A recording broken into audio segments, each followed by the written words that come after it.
ഭയമാണ് ഉള്ളു നിറയെ. ഇനി എന്തായാലും മക്കളെ ഈ സ്കൂളിലേക്ക് വിടുന്നില്ല. കുറച്ചേറെ ദൂരം നടക്കണമെന്നേ ഉള്ളൂ. മറ്റൊരു സ്കൂളിലേക്ക് മക്കളെ മാറ്റുകയാണ്.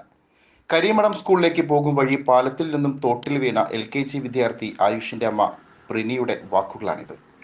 കണ്ണിൽ എൻ്റെ കുഞ്ഞ് വീഴുന്ന കാഴ്ചയാണ്. എനിക്ക് വൃത്തിയായി വള്ളം തൊഴാനോ വെള്ളത്തിൽ പരിചയമോ ഇല്ല. ഇനിയും ഒരു പരീക്ഷണത്തിന് സാധിക്കില്ല. ഇക്കരെ വഴി ഗതാഗത യോഗ്യമാക്കിയാൽ 30-ലധികം വരുന്ന കുടുംബങ്ങൾക്ക് അത് ആശ്വാസകരമാകുമെന്നും പ്രിനി സിറ്റി വോയിസിനോട് പറഞ്ഞു. നമ്മൾ രാവിലെ കുട്ടിയായിട്ട് സ്കൂളിൽ പോകുമായിരുന്നു. നമുക്ക് അക്കരെ വഴിയെ പോകുമ്പോൾ ഇത് വള്ളത്തെ എനിക്ക് അധികം ബാലൻസ് ഇല്ലാത്തതുകൊണ്ട് ഞാൻ ഇക്കരെ വഴി വരാറില്ല.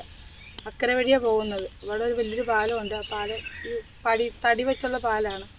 ആ പാലത്തെ എൻ്റെ കൈ ഒരുപാട് പേർക്ക് കയറാൻ പറ്റത്തില്ല. ഓരോരുത്തരിങ്ങനെ വെച്ചാൽ കയറി പോകുന്നത്. 2 കുട്ടികൾ ഫ്രണ്ടിൽ, അതായത് ഇവനും ഉണ്ടായിരുന്നു, വേറൊരു കുട്ടി ഉണ്ടായിരുന്നു. ഞങ്ങൾ പുറകെ പാലത്തെ കാല് വെക്കുന്നതിന് മുമ്പ് ഇവൻ എൻ്റെ കൈ വിട്ട് പാലത്തിലോട്ട് കയറുകയും കൈവരി പിടുത്തം കിട്ടിയില്ല. താഴോട്ടവൻ മറിഞ്ഞ് വീഴുകയാണ് ചെയ്തത്.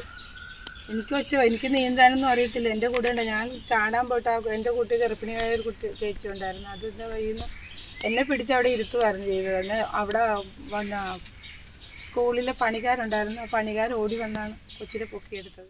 ഈ പാലത്തെ കയറാൻ ഇനി എനിക്ക് പേടിയാണ്. എന്താ വെച്ചാൽ ഇപ്പോൾ വെള്ളം കാണുമ്പോൾ തന്നെ എനിക്കിപ്പോൾ പേടിയാ തോന്നുന്നു. ഞാൻ അതുപോലെ ഇന്നലെ ഞാൻ ശരിക്കും പേടിച്ചു. എനിക്കിപ്പോൾ ഒച്ച പോലും ഇല്ല. എനിക്കിനി എങ്ങനെയെങ്കിലും സ്കൂളൊന്നും മാറ്റി പാലം റെഡിയാക്കി തന്ന ഉപകാരമായിരുന്നു. അപ്പോൾ ഒന്ന് അങ്ങോട്ടേക്കൊക്കെ ഇപ്പോൾ ഗുരുമന്ദിരത്തിലൊക്കെ എവിടെയെങ്കിലും കയറി ഇറങ്ങി പോകാം. പക്ഷെ കുട്ടിയെ ഞാൻ ഇനിയിപ്പോൾ ഈ സ്കൂളിലോട്ട് വിടാനായിട്ട് എനിക്ക് താല്പര്യമില്ല. ഞാൻ വേറെ ഏതെങ്കിലും സ്കൂളിൽ ചേർക്കുക എന്നുള്ളതേ ഉള്ളൂ എൻ്റെ ലക്ഷ്യം. ഇനി ഇങ്ങോട്ട് ചേർക്കാൻ എനിക്ക് പേടിയാണ്. എന്നാൽ ഇതുപോലെ തന്നെ എനിക്ക് വള്ളത്തിലും അധികം ബാലൻസ് ഇല്ല. വെള്ളത്തിന് എനിക്ക് പേടിയായതുകൊണ്ടാണ്. ഏതാനും മാസം മുമ്പ് സഞ്ചാരത്തിന് അടിസ്ഥാന സൗകര്യമില്ലാത്തതിന്റെ പേരിൽ സ്കൂളിലേക്ക് വെള്ളത്തിൽ പോയ വിദ്യാർത്ഥിനി അനശ്വരയുടെ അപകട മരണം നാടിന് നടക്കിയതിന് പിന്നാലെയാണ് ഈ അപകടവും നടക്കുന്നത്. ഐമനം പഞ്ചായത്തിലെ 1-ാം വാർഡിലെ 30ഓളം വരുന്ന വീടുകളിൽ നിന്നും നിരവധി കുട്ടികളാണ് കരിമഠം സ്കൂളിനെ ആശ്രയിക്കുന്നത്. അനശ്വരയുടെ മരണത്തെ തുടർന്ന് കരിമഠത്തിലെത്തിയ സ്ഥലം MLA-യും മന്ത്രിയുമായ VN വാസവനെ പ്രദേശവാസികൾ തടഞ്ഞത് സഞ്ചാരയോഗ്യമായ വഴിക്ക് വേണ്ടിയായിരുന്നു. പഞ്ചായത്തും വാർഡ് മെമ്പറും നിരവധി വാഗ്ദാനങ്ങൾ തന്നിട്ടുണ്ടെങ്കിലും ഐമനം പഞ്ചായത്തിലെ 1-ാം വാർഡിൽ അടിസ്ഥാന സൗകര്യം പോലും ആവശ്യത്തിനില്ലെന്ന് ജനങ്ങൾ പറയുന്നു.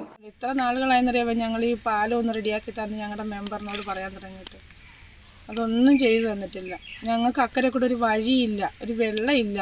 ഒരു വെട്ടം മാത്രമേ ഇന്നാളെന്ന് പറഞ്ഞ പോലെ ഒരു വെട്ടം മാത്രമേ ഇപ്പം ഞങ്ങൾക്ക് തന്നിട്ടുണ്ട്. ഒരു വെള്ളവും ഇല്ല, ഒരു വഴിയില്ല. എന്തെങ്കിലും ഒരു ആവശ്യങ്ങൾ വന്നു കഴിഞ്ഞാൽ ഞങ്ങൾ അങ്ങ് വരെ നടന്നു വേണം. എൻ്റെ മഹേശനാണേലും ഇപ്പം 4 വർഷമായി മരിച്ചിട്ട്. അന്ന് കൊണ്ടുപോയതും കസേരല്ല എല്ലാവരും കൂടെ പൊക്കിയെടുത്തിട്ടാണ് കൊണ്ടുപോയി. മരിച്ചുപോയി. അന്നേരം തന്നെ ആൾ മരിച്ചുപോയി. കരിമഠം വെൽഫെയർ UP സ്കൂളിലേക്ക് പോകാൻ വീടിന് സമീപത്തെ നടപ്പാലത്തിലേക്ക് കയറിയ LKG വിദ്യാർത്ഥികളിൽ ഒരാൾ വെള്ളത്തിൽ വീഴുകയും മറ്റൊരാൾ കൈവരിയിൽ പിടിച്ചു നിന്ന് രക്ഷപ്പെടുകയുമായിരുന്നു. സ്കൂൾ കെട്ടിടത്തിന്റെ അറ്റകുറ്റപ്പണികൾ ചെയ്യാനെത്തിയ സംഘത്തിലെ ചന്തു, മുരളി മൂലവട്ടം, ദീപു മധു ദേവലോകം, അനീഷ് മൂലവട്ടം എന്നിവരാണ് രക്ഷാപ്രവർത്തനത്തിന് എത്തിയത്. പുത്തംപറമ്പ് ജിനീഷ് പ്രിനി ദമ്പതികളുടെ 5 വയസ്സുള്ള മകൻ ആയുഷ് ആണ് വെള്ളത്തിൽ വീണത്. പരുത്തിപ്പറമ്പ് കിരൺ മിഥില ദമ്പതികളുടെ 5 വയസ്സുള്ള ആയുഷാണ് പാലത്തിന്റെ കൈവരിയിൽ തൂങ്ങിപ്പിടിച്ച് കിടന്നിരുന്നത്. 24 അടിയിലേറെ വീതിയിലുള്ള തോട്ടിൽ 4 തൂണിൽ പാലം പണിതിരിക്കുന്നതിനാൽ യാത്രക്കാർ കയറുമ്പോൾ ബലക്കുറവ് മൂലം ആടിയുലയും. പാലം ഏത് നിമിഷവും നിലം പൊത്താവുന്ന അവസ്ഥയിലുമാണ്.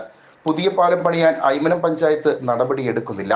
അതേസമയം വികസന പ്രവർത്തനങ്ങളിൽ ഏറ്റവും അധികം തുക ചിലവാക്കിയത് 1-ാം വാർഡിലാണെന്ന് ഗ്രാമപഞ്ചായത്ത് പ്രസിഡന്റ് വിജി രാജേഷ് പറഞ്ഞു. കരിമഠത്തിൽ എല്ലായിടത്തും വാഹനം എത്തുന്ന നിലയിലേക്ക് വഴികളെ ഒരുക്കാൻ സാധിച്ചു. അടിസ്ഥാന സൗകര്യങ്ങളുടെ വികസനം ഘട്ടം ഘട്ടമായി നടപ്പാക്കി വരികയാണെന്നും ഈ പാലത്തിന്റെ നിർമ്മാണം സംബന്ധിച്ച് ഒരു പ്രൈവറ്റ് കമ്പനിയുമായി ധാരണയും ഉണ്ടാക്കിയിട്ടുണ്ട്. അവരുടെ CSR ഫണ്ട് ഉപയോഗിച്ച് പാലത്തിന്റെ പുനർനിർമ്മാണം കഴിയും വേഗം നടത്തുമെന്നും ഗ്രാമപഞ്ചായത്ത് വൈസ് പ്രസിഡന്റും വാർഡ് മെമ്പറുമായ മനോജ് കരിമഠം പറഞ്ഞു. City voice, Kottayam.